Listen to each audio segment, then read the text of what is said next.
21 दिसंबर को कतलान पार्लियामेंट के होने वाले इलेक्शंस के नताइज पर पूरी दुनिया की नजरें लगी हुई हैं। ये इलेक्शन दरअसल विफाक के हामियों और आजादी पसंदों के दरमियान हो रहा है। कांटेदार मुकाबले की तवक्का की जा रही है। पाकिस्तानी कम्युनिटी भी भरपूर दिलचस्पी ले रही है, क्योंकि सोशलिस्ट पार्टी ने पाकिस्तानी कम्युनिटी की मुमताज सियासी व समाजी शख्सियत हाफिज अब्दुल रज़ाक सादिक को शॉर्ट लिस्ट किया है। हाफिज अब्दुल रज़ाक सादिक ने जज्बा न्यूज से गुफ्तगू करते हुए कहा कि पाकिस्तानी कम्युनिटी को चाहिए कि वो सोशलिस्ट पार्टी को वोट दे। ये पार्टी इमिग्रेंट दोस्त पार्टी है। उन्होंने कहा कि 21 दिसंबर को स्पेन के सूबा कैटलोनिया में इलेक्शन है।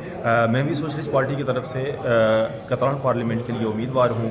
तमाम पाकिस्तानियों से दरख्वास्त है कि जिनका वोट है वो सोशलिस्ट पार्टी को 21 दिसंबर को वोट देकर मुझे सोशलिस्ट पार्टी को कामयाब करें, क्योंकि सोशलिस्ट पार्टी ऐसी पार्टी है जो मजदूरों की पार्टी है, जो इमिग्रेंट्स की पार्टी है, जो इंसान दोस्त पार्टी है, मुसलमान दोस्त पार्टी है। इसलिए ये हमारे और आप सबके करीब तरीन पार्टी है। इसलिए सोशलिस्ट पार्टी को वोट दें 21 दिसंबर को।